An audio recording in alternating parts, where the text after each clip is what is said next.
ดำเนินรายการโดยพระธรรมกิติเมธีผู้ช่วยเจ้าวาดวัดราชาธิวาสวรวิหาร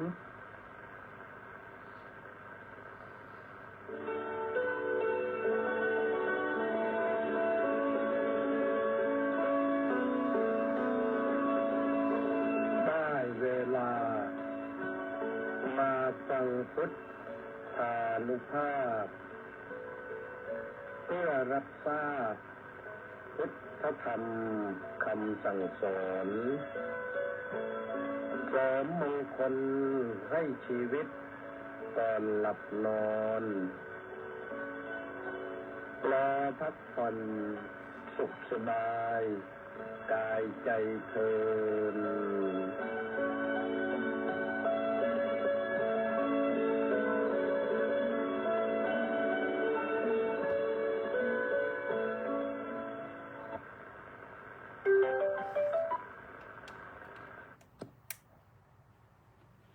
อะระหังสัมมาสัมพุทโธภคะวาพุทธังภะคะวันตังอภิวาเดมิโสอัคคาโตภะคะวะตาธัมโมธัมมังนัมมัสสามิสุปฏิปันโนภะคะวะโตสาวกสังโฆสังฆังนะมามิกัตมาจะสาภิกขเวสัมมาวาจามุทาวาดาเวระมณีปิสุนวาจายเวระมณีสัมภปลาปาเวระมณีปรุสวาจายเวระมณีอยังวุจติภิกขเวสัมมาวาจาติขอถวายความนอบน้อมแด่พระรัตนตรัยขอคารวะพระเถรานุเถระเจริญสุขสวัสดีท่านสาธุชนผู้ฟังพุทธานุภาพทุกท่านวันนี้มาพบกันในวันพุธที่12พฤศจิกายนพระพุทธศักราช2568แรม7 ค่ำเดือน12ก็วันโกนนะพรุ่งนี้เป็นวันพระแต่ว่าวันพระแรม8 ค่ำหมุนไปเรื่อย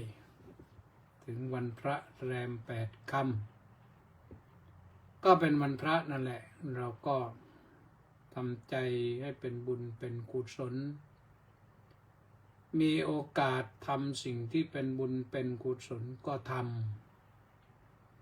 จะเป็นการให้ทานจะเป็นการสวดมนต์ทำวัดเช้าสมาทานศีลรักษาศีลบำเพ็ญจิตภาวนาตั้งใจทำความดีทุกอย่างทั้งหลายทั้งปวงนะ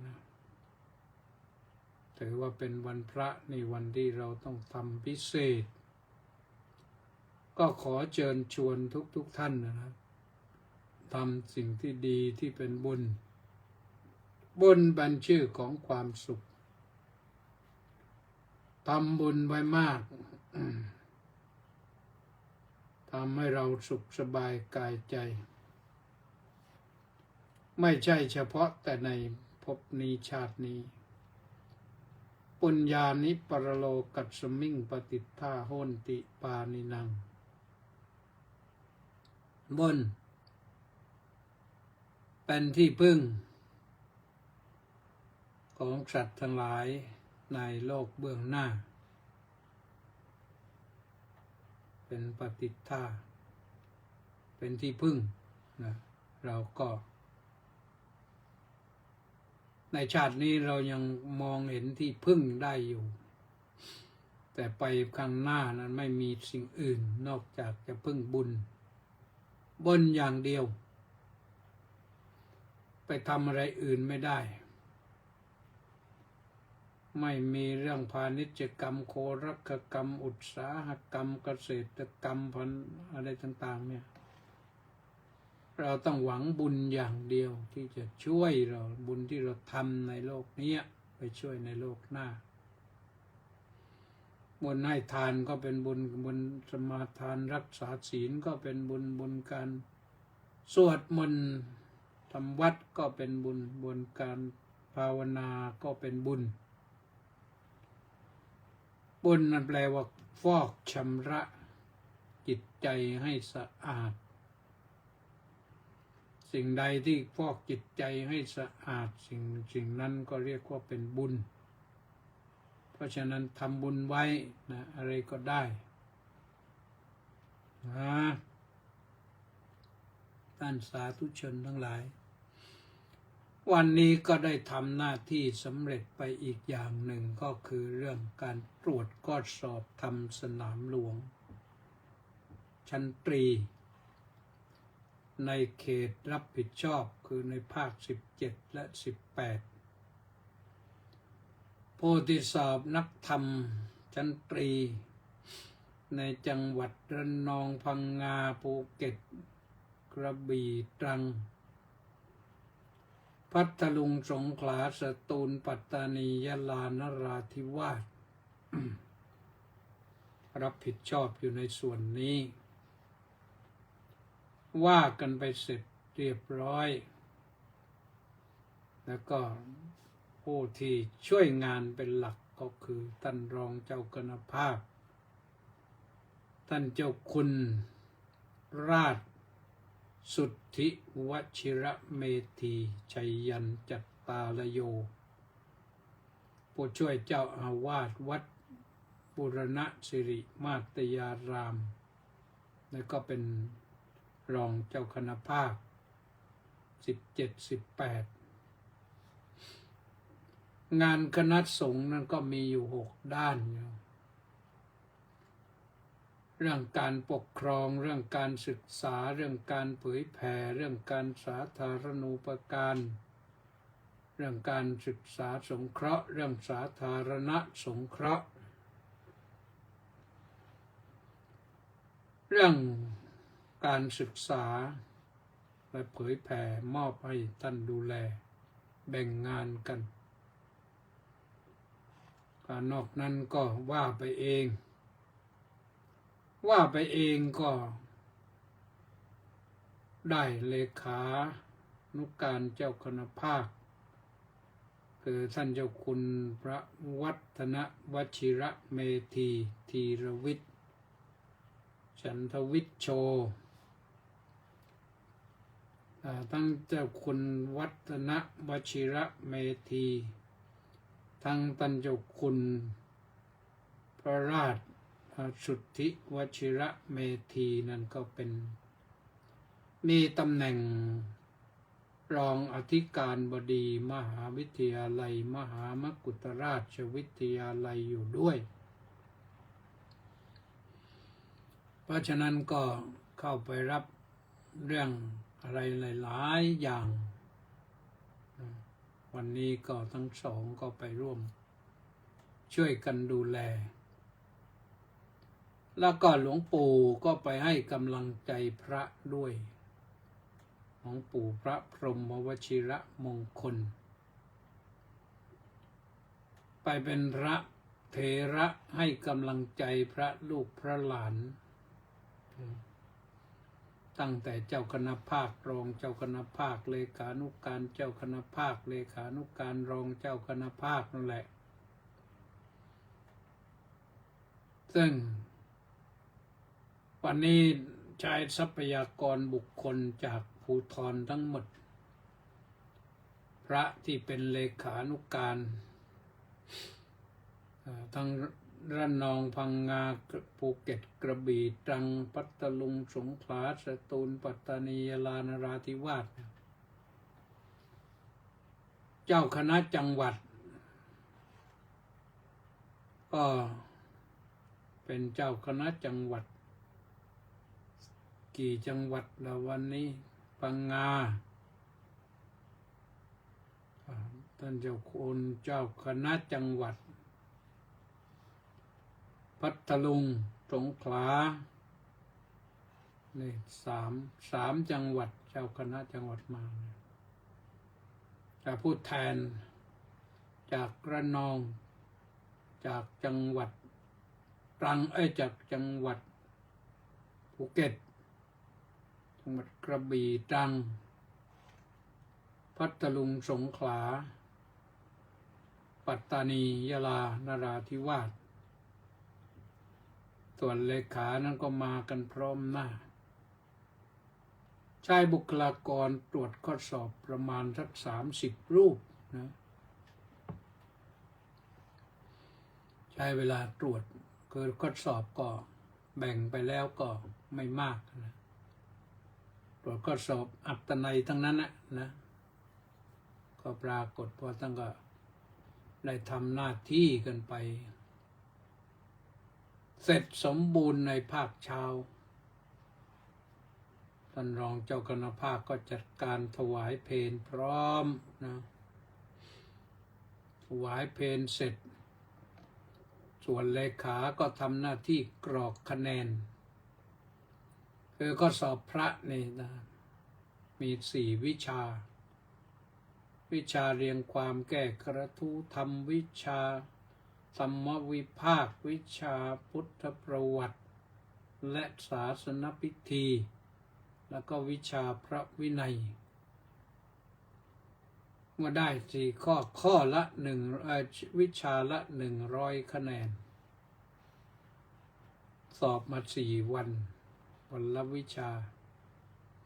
ให้คะแนนวิชาละ100 คะแนนได้คะแนนต่ำกว่า70โดยปกติก็ถือว่าตก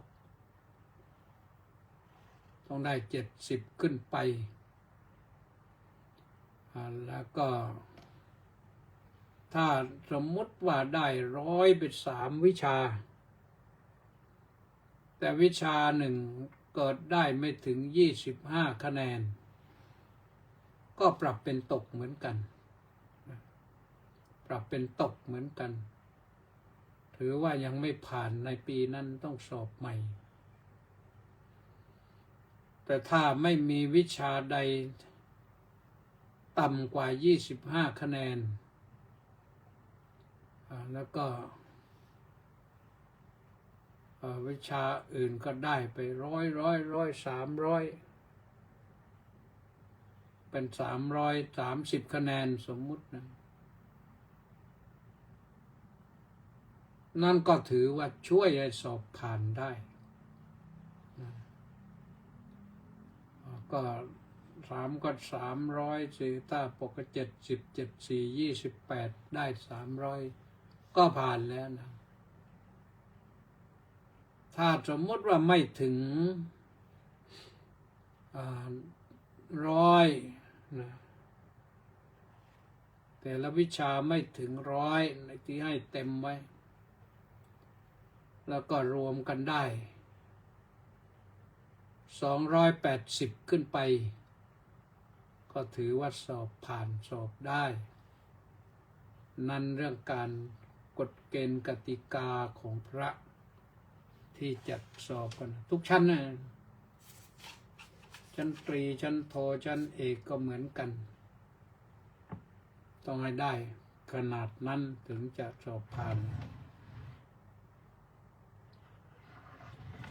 ได้ต่ำกว่านั้นก็ปีหน้าสอบใหม่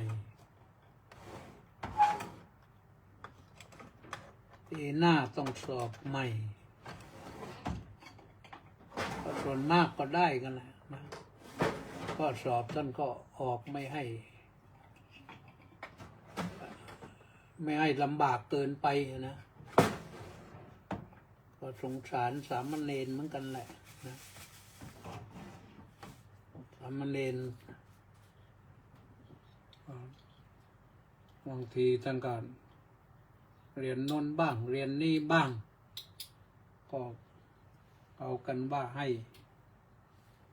ท่านถามนะเมื่อคืนบอกแล้วนะ ถามความจำอันดับแรกเนี่ยแต่ไม่ได้หมายความว่าข้อหนึ่งต้องถามความจำนะในความถามนั้นจะมีหนึ่งเป็นความจำสองเป็นความเข้าใจวิเคราะห์แล้วก็สามก็เป็นคำถามสังเคราะห์ให้สังเคราะห์พอเมื่อจำได้แล้วเข้าใจเรื่องนี้แล้วจะเอาสิ่งนี้ไปใช้อะไรได้บ้างลักษณะก็มีอยู่อย่างนั้น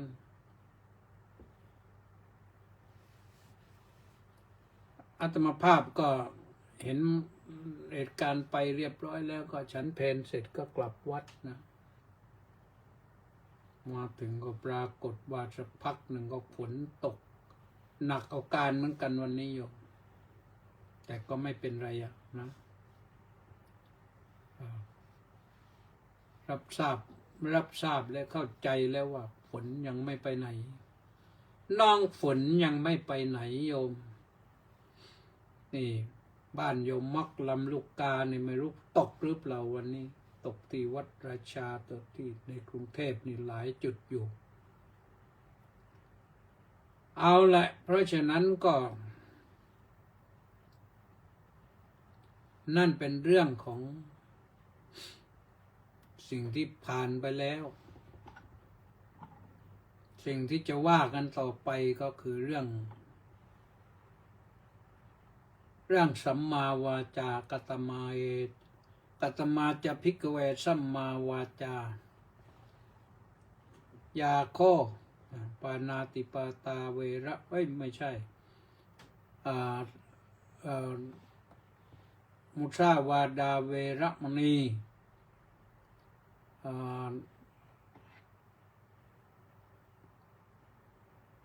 แล้วก็อะไรเปสุนวาจาเวระมณีพรุสวาจาเวระมณีสัมผัสปลาปาเวระมณีอันนี้สี่ข้อต้องเว้นนะเว้นเนี่ยจะสี่ข้อหนึ่งเว้นพูดเท็จสองเว้นพูดสร้างความแตกแยก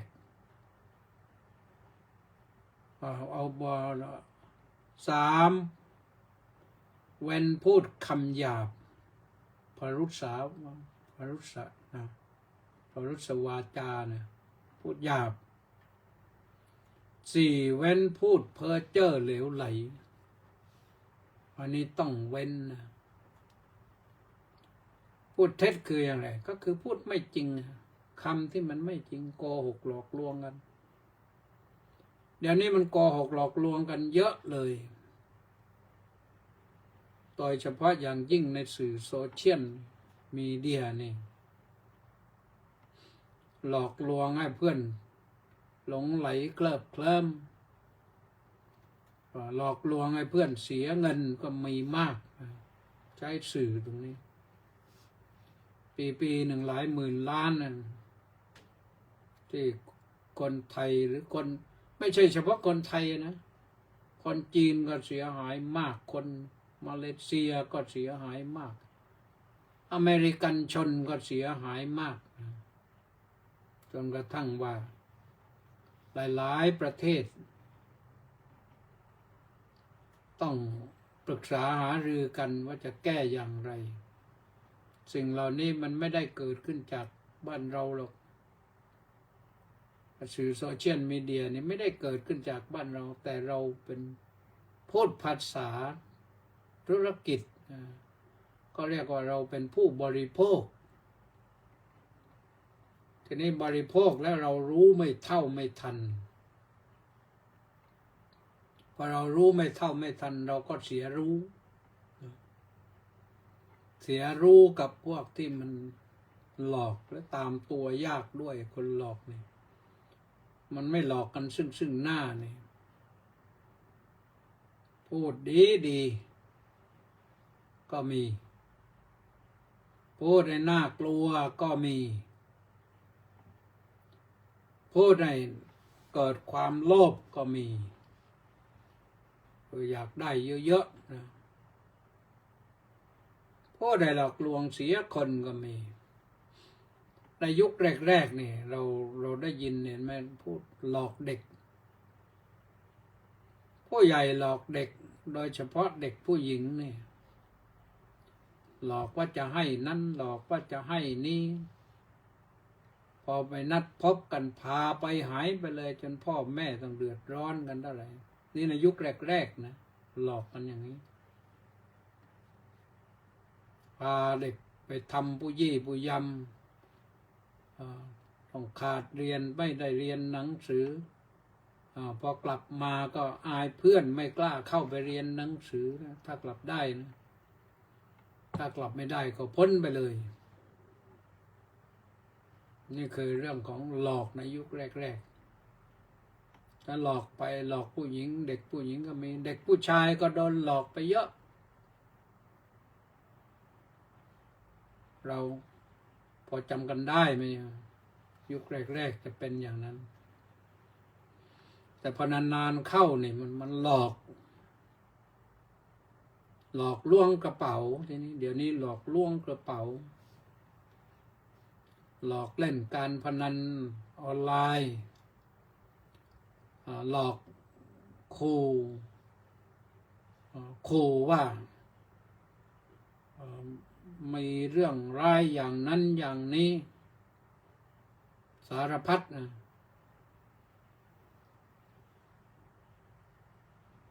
หลอกว่ามีความผิดเกี่ยวกับยาเสพติดบ้างอะไรบ้างเกี่ยวกับหนีภาษีบ้างหลอกทั้งนั้นนะก็หลอกเพื่อจะได้เอาเงินของคนที่มีเงินก็มีสูญเสียกันคนหนึ่งเป็นร้อยล้านนะก็น่าสงสารเหมือนกันนะคนที่ถูกหลอกเรียกว่าใจซื่อมือสะอาดแต่ว่าถูกหลอกนี่มันน่าช้ำใจเหมือนกันนะ อันนี้พูดว่ากันถึงเรื่องอันนี้พูดเท็จนะพระพุทธเจ้าให้เว้นพูดเท็จเนี่ยแต่ให้พูดคำที่เป็นจริงไม่จริงก็ไม่ต้องพูดก็ได้นะเท็จให้ผู้อื่นเสียหายเท็จให้ผู้อื่นดีไม่ดีครอบครัวแตกแยกบ้างก็บางดีไม่ดีสิ้นเนื้อประดาตัวบ้างอุตส่าห์ขยันทำมาหากินเก็บหอมรอมริบเก็บทรัพย์ไว้ได้ไม่นึกว่าจะโดนบางครั้งบางทีหลอกไปลงทุนก็เสียหายกันไปเยอะลงไปแล้วก็ไม่ยิ่งลงมากก็ไปยิ่งเสียหายก็น่าเห็นใจนะตำรวจก็ตามปราบตำรวจไซเบอร์นี่พยายามตามปราบตามล่าก็เก็บมาได้บ้างซึ่งมันก็ยังมีอีกตั้งเยอะนะเพราะเขาหลอกไม่ใช่หลอกคนบ้านเราอย่างเดียวหลอกคนที่ชาติอื่นด้วยนะเป็นบาปเป็นเวรเป็นกรรมอย่างแรงเลยนะคนพวกนี้ดีไม่ดีนี่ไม่รอดในชาตินี้แล้วโดนจับได้ก็โดนขังคุกหัวโตไม่งั้นก็ตามอาจจะถึงโทษประหารกันได้ก็มีนะถ้ามีคนหนึ่งที่เราได้ยินอยู่ที่ศาลไทยศาลอุทธรณ์ตัดสินว่าให้ส่งผู้ร้ายข้ามแดนไปประเทศจีนนี่เขาก็คัดค้านจังแม่ส่งอ้างโน้นอ้างนี้ทนายความน่าจะส่งไปกับลูกความนี้ด้วยนะให้ไปส่งไปประเทศจีนด้วยจีนจะได้ให้รางวัล ให้รางวัลที่สู้ความสู้คดีเขาตัดสินมาตั้งหลายปีแล้วนะศาลชั้นต้นเนี่ยนี่ศาลอุทธรณ์ของไทยตัดสินว่าต้องส่งไปจีนส่งผู้ร้ายข้ามแดนตามสนธิสัญญากันก็ส่งได้ศาลอุทธรณ์บอกว่าส่งได้แต่ไม่รู้ส่งเมื่อไหร่นะถ้าส่งไปก็คงไม่ได้กลับมาอีกนะเพราะจีนเขาก็ไม่ไหวเหมือนกันระดับนายพลเอกเขาก็ถ้าทุจริตคอร์รัปชันแล้วจีนรัฐบาลจีนก็จัดการเลยนะเพราะฉะนั้นก็เรื่องของคนพูดเท็จนะเรามาพูดจริงๆกันเถอะยิ้มย้มแจ่มใสให้กันพูดจริงๆกันไม่ลำบากนะพระพุทธเจ้าเห็นโทษเรื่องนี้แล้วจึงแนะนำไว้ว่าให้เว้นจากการกล่าวเท็จมุสาวาทาเวรมณีสิกขาปะทังสมาธิยามินะข้าพเจ้าสมาทานสิกขาบทคือเจตนาเว้นจากการกล่าวคำเท็จมุสาปิสุนาวาจาเวรมณีข้าพเจ้ามีเจตนางดเว้นจากการกล่าวคำส่อเสียดก็คือยุแยงตะแคงรั่วให้คนทะเลาะกันยุแยงให้สามีกับภรรยาทะเลาะกันด้วยหวังผลประโยชน์เองจะไปแอมเมียเขาจะไปเอาผัวเขาแล้วก็ยุให้เขาแตกแยกกันมันมีบางครั้งถึงขนาดว่าจ้างคนไปประหัตประหารสามีเขาภรรยาเขาจ้างคนไปประหารสามีเขาเพื่อจะได้ภรรยาเขาจ้างคนไปประหัตประหารภรรยาเขาเพื่อจะได้สามีเขามาครอบครองมันอย่างนี้มันก็มีมนุษย์นี่หนักหนาอยู่เหมือนกันนะพอเขาแตกแยกความสามัคคีกันแล้วก็คิดว่าตัวเองจะได้มันเป็นเรื่องที่ใหญ่มากนะ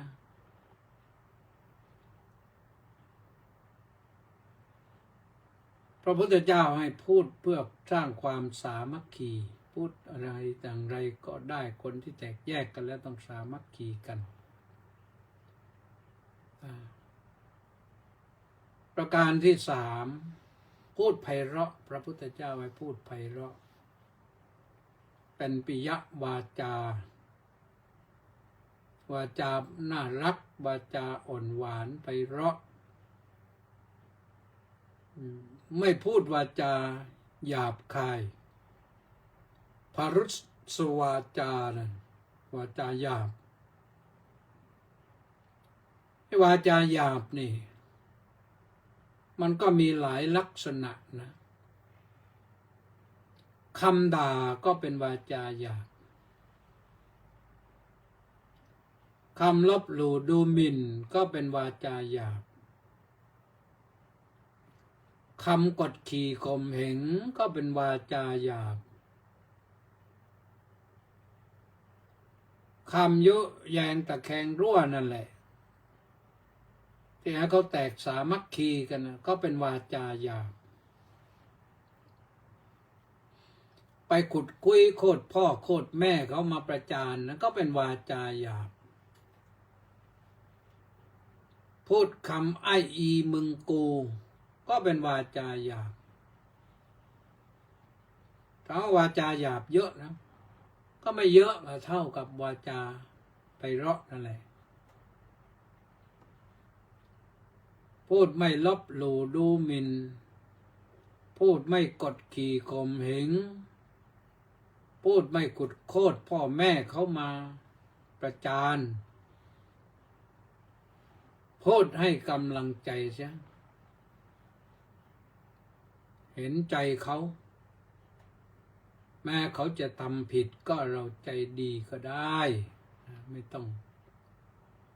องไปลบหลู่ดูหมิ่นประณามหยามเหยียดเขาดูถูกดูแคลนเขามันเป็นคำหยาบทั้งนั้นนะพระพุทธเจ้าตรัสว่าเป็นวาจาที่พูดไปแล้วแสยงขนนะวาจาแสยงขนคือพูดไปแล้วน่าสะอิดสะเอียนนะฟังแล้วคนอื่นฟังแล้วโอ้โหแทบจะคลื่นไส้แต่แทบจะอ้วกแตกว่างั้นมันเป็นคำที่ฟังแล้วรกหูเหลือเกินพูดวาจาไพเราะพูดได้นะพูดให้มันน่ารักน้องก็เรียกว่าน้องพี่ก็เรียกว่าพี่คนลุงก็เรียกว่าลุงคนป้าก็เรียกว่าป้าคนน้าก็เรียกว่าน้าคนอาก็เรียกว่าอาใช้ได้ถ้าเป็นคนที่ไม่รู้จักกันก็ดูวัยเขาหน่อยเขามากกว่าเราไม่มากนักก็ให้เกียรติก็เรียกพี่ก่อนนะคุณพี่ครับคุณพี่คะมันได้นี่อย่าให้มันคำหยาบฟังแม้แต่พูดคำอย่างนั้นแล้วก่อนรุ่นพี่ว่าแทนที่ว่าคุณพี่ครับคุณพี่คะ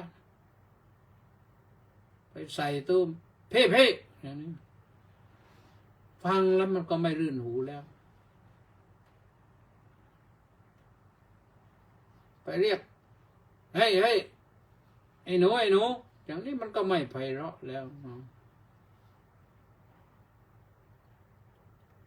ก็พูดให้ไพเราะก็ได้เรียกน้องเรียกอะไรก็แล้วแต่แหละให้มันพอฟังได้การพูดที่มันหยาบนะมันเป็นบ่งนิสัยเนาะพูดแล้วน่ารักเนี่ยอย่างใครสุนทรภู่เนี่ยที่บอกไว้ถึงบางพูดดีเป็นสีสัตว์มีรสรักหวานถ้อยอร่อยจิตนะฟังแล้วชื่นใจนะแม้นพูดชั่วตัวตายทำลายมิตรพูดชั่วเนี่ยมันตายได้นะจะชอบผิดก็เพราะพูดจาเนี่ยแหละในมนุษย์เนี่ยเพราะพูดจาจะชอบผิดในมนุษย์เพราะพูดจาคำพูดสร้างคุณประโยชน์ได้มากมายพระพุทธเจ้าเนี่ยเผยแผ่พระศาสนาใช้คำพูดเนี่ย45 ปีเทศกันทุกวันนะให้ประโยชน์พูดให้เกิดประโยชน์เกิดธรรมะเกิดสิ่งที่ดีงามไม่ว่าคนที่ทุกข์มาหรือคนที่นักเลงมาหรือคนที่ศรัทธาเข้ามาพระองค์ก็พูดได้นั่นหมดอย่างบางครั้งบางทีคนมาพูดนักเลงใส่ก็มีแต่พระพุทธองค์ก็ไม่โกรธแต่ตอบให้รู้ความจริงพอตอบให้รู้ความจริงในที่สุดเขาก็นั่งฟังและยอมสยบ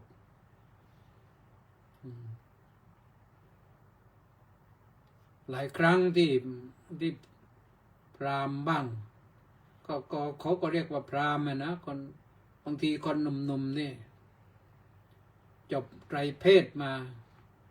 พูดภาษาง่ายๆไตรเพศที่จริงก็คือไตรเวทติเวชชะ ถ้าเปรียบเทียบปัจจุบันก็คงจะเหมือนกับจบปริญญาเอกมานะจบด็อกเตอร์มาวางกล้ามจังไม่ยอมฟังใครแม้แต่พระพุทธเจ้าก็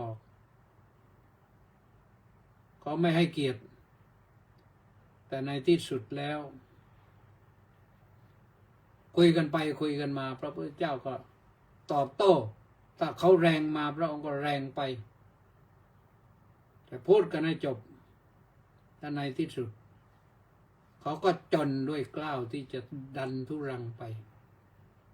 แล้วก็ยอมรับคำแนะนำคำสอนของพระพุทธเจ้า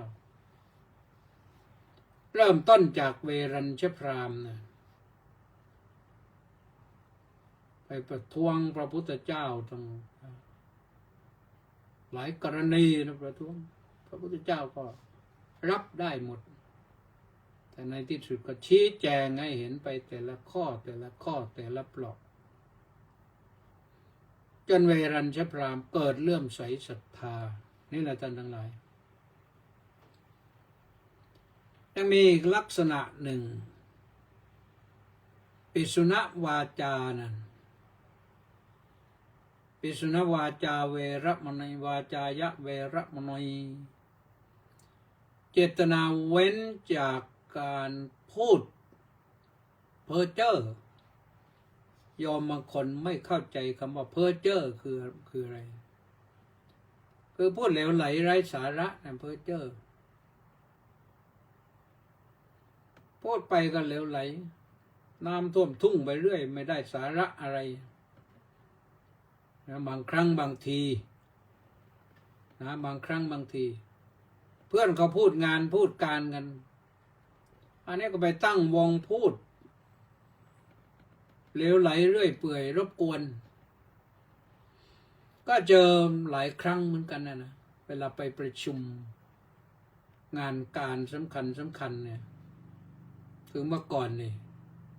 สมัยที่ทำหน้าที่เป็นรองอธิการบดีอยู่เข้าประชุมกับผู้ใหญ่มากในฝ่ายการศึกษาฝ่ายการบ้านการเมืองก็มีเพราะต้องทำร่วมกันบางอย่างก็ไปประชุม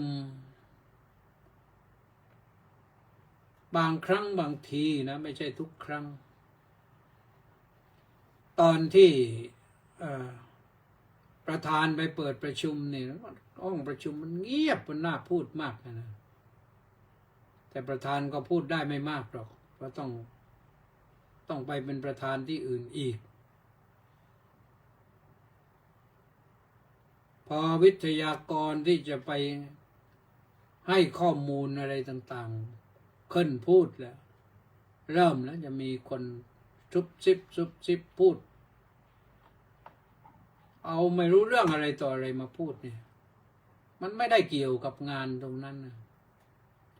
เราฟังแล้วก็สังเวชสลดใจเหมือนกันนะนั่นเรียกว่าพูดเหลวไหลคนละเรื่องกันนะบางครั้งบางทีนี่แม้ฟังพระก็ยังเหลวไหลพระเถระพูดนี่เคยมีเหมือนกันนะพระเหลวไหลก็มีเหมือนกันนะแกพูดเรื่อยเปื่อยนักพากย์ต้องออกไปคุยกันว่าให้ไปตั้งวงประชุมที่อื่นเถอะตรงนี้เขาประชุมงานการกันเคยถึงขนาดนั้นพูดที่ดีมันก็ต้องพูดสิ่งที่สร้างสรรค์ก่อให้เกิดประโยชน์อัตถวาจายะ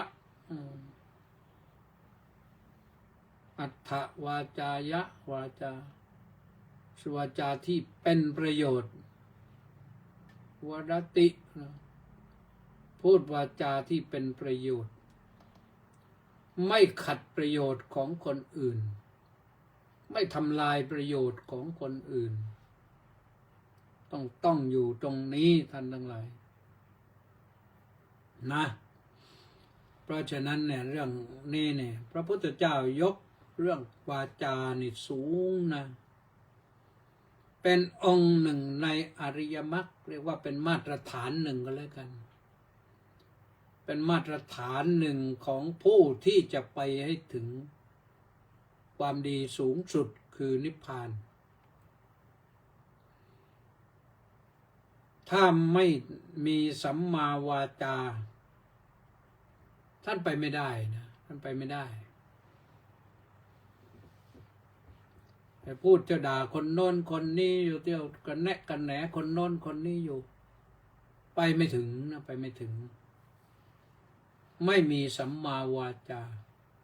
อันนี้สำคัญมากๆนะเพราะว่าเป็นองค์อริยมรรค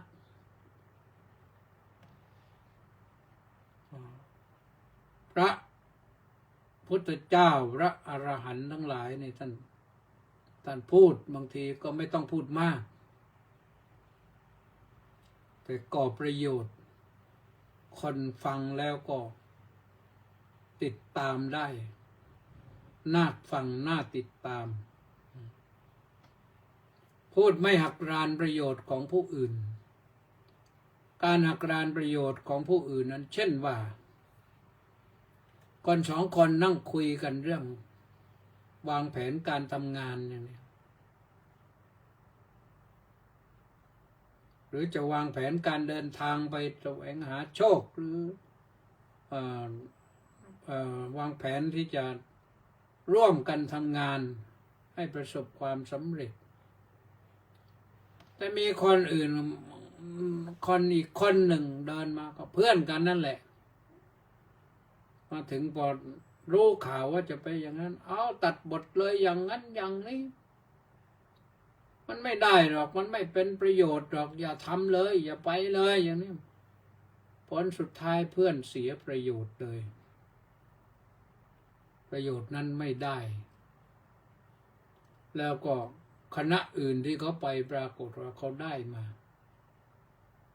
สองคนนี้ก็อดเลยนี่มันเป็นซะอย่างนี้เพราะฉะนั้นสัมมาวาจาพระพุทธเจ้าทรงใช้คำว่าสัมมาวาจาคือพูดสิ่งที่ชอบพูดสิ่งที่ถูกต้องพูดสิ่งที่ดีพูดสิ่งที่ถูกพูดสิ่งที่ก่อประโยชน์ไม่หักรานประโยชน์ใคร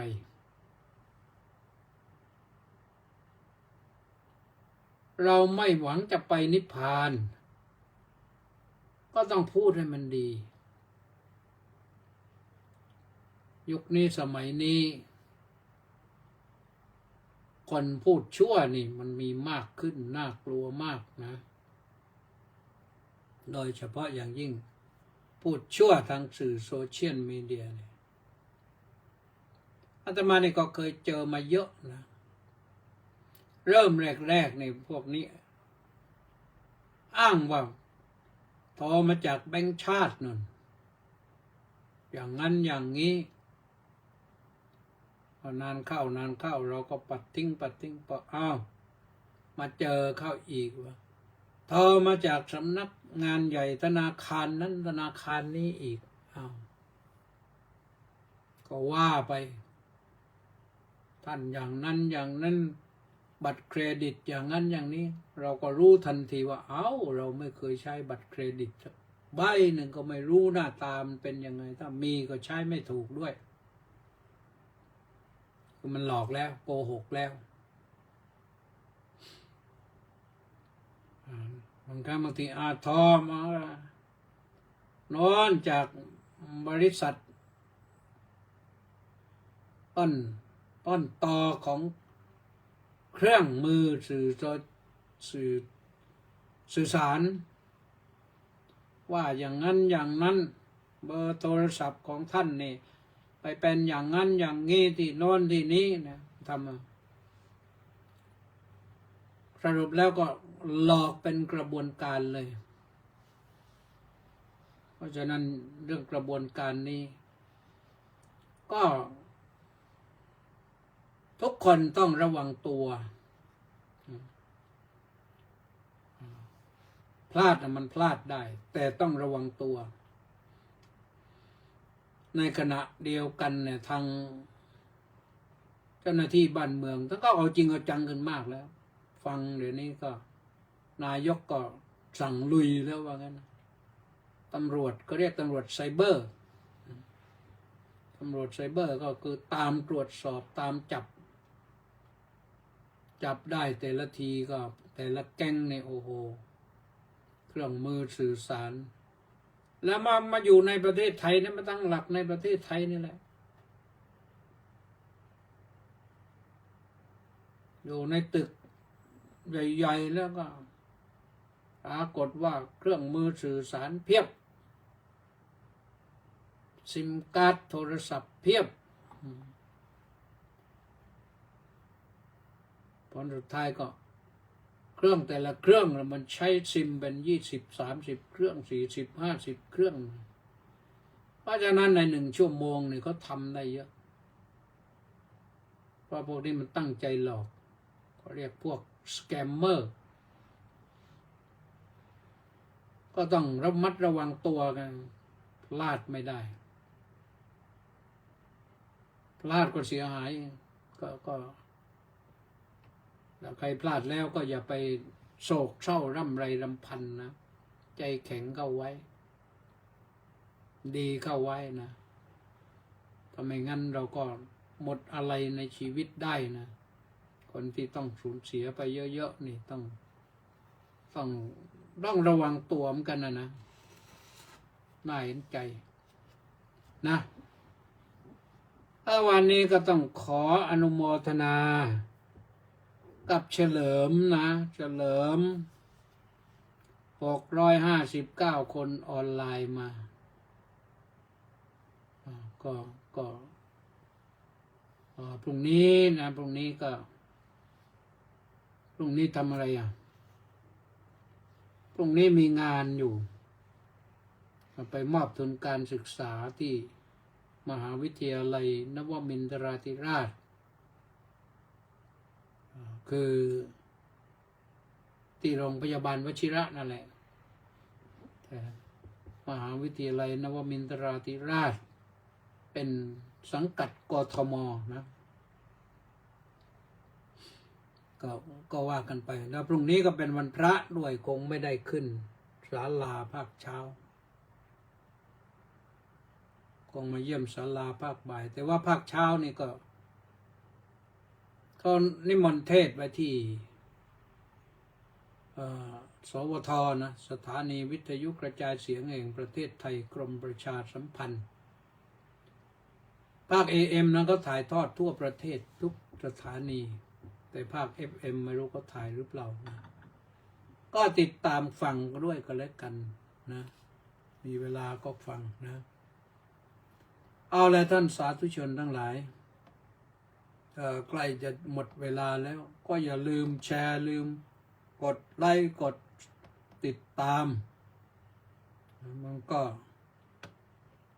แชร์เยอะๆนะตอนนี้ FC หายไปเยอะเลยคงจะเหนื่อยแล้วธรรมะเนี่ยนะแต่ว่าบางทีไม่ได้เข้ามาหรอกไม่ได้เข้ามาคอมเมนต์แต่ว่าติดตามฟังอยู่ก็เยอะอยู่ก็วันหนึ่งก็ประมาณเท่าไหร่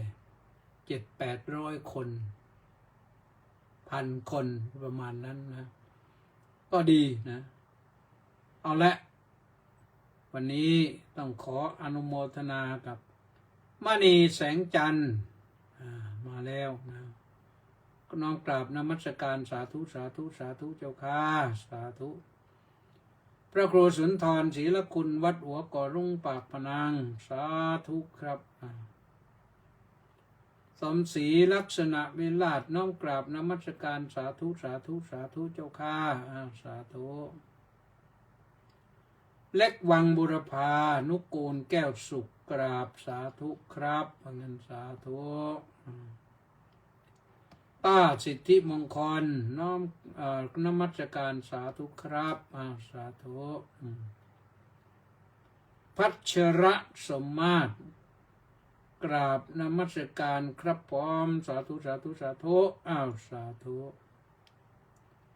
แม่ชีสมใจ สาธุสาธุสาธุสาธุเจ้าค่ะสาธุกิมเอ็นบุญท่านกราบนมัสการเจ้าค่ะสาธุสาธุสาธุสาธุป้าจ่ายยินดาน้อมกราบสาธุสาธุสาธุเจ้าค่ะสาธุนี่จะไกลกว่าเพื่อนนะวันนี้มาสงสัยมาจากพังงาโน่นสริดพงเตสะบำรุงผู้สนับสนุนเป็นประจำทุกเดือนนะสาธุครับพระอาจารย์มาด็อกเตอร์สาธุเจโสนี่นครสวรรค์นะกราบนมัสการเจ้าค่ะสาธุขวัญตาพอบำรุงกราบนมัสการพระคุณเจ้าด้วยความ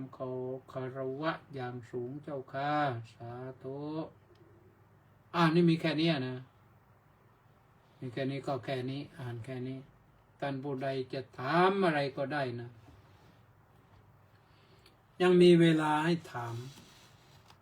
ถ้ามีเวลาสนทนา ก็